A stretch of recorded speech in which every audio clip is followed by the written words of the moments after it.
If you don't have the notes for case 2, click back to that part and watch it.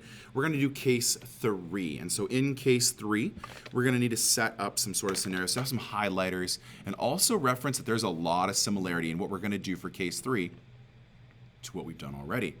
So let's use the strategy. I'm going to highlight the intercepted arc ERT. And in the previous 2 cases, that major arc, we highlighted or colored or labeled it with a Y value. And then we're going to make a list over here. So I'm going to say that Y is supposed to be the measure of arc, and it's the major arc, so it needs 3 letters. ERT. Put the little arc curve over the top of that. We also had to label the other arc that's intercepted as X. So we're going to say X equals arc ET.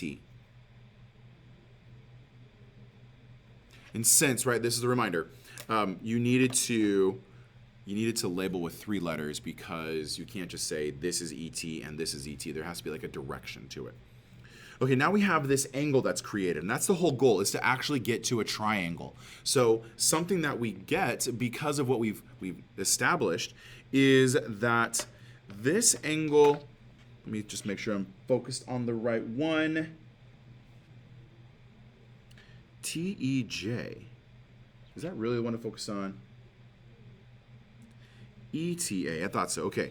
So ETA, this inscribed angle that's created, this one right here, is actually creating it's 1/2 y, right? This is the inscribed angle for this intercepted arc. So 1/2 y is going to be this angle right here, the measure of angle ETA. And for the same reasons, this inscribed angle TEJ, created with the intercepted arc and the angle that's drawn, is going to be 1/2 x, the measure of angle TEJ. Looking familiar? Right? Looking very familiar. We're going to put a 1/2 y right there. We're going to put a 1/2 x in this corner. Right there. And so for that reason, when we look at the interior angles of a circle, of a triangle, here's our triangle shape. We have a remote, we have an exterior angle, and then we have these 2 remote interior angles. So just like what we did up here, we're going to write a statement very similar to this. The 2 remote interior angles equals the exterior angle. For this diagram, the remote interior angle TEJ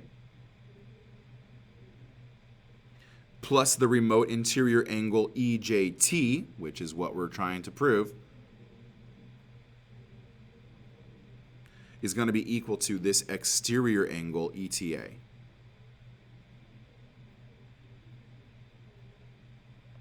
And knowing that relationship, we're just going to do a straight substitution. We're going to swap TEJ with 1/2, and we're going to 1/2 x, and then we're going to swap ETA with 1/2 y. So a substitution is in our future.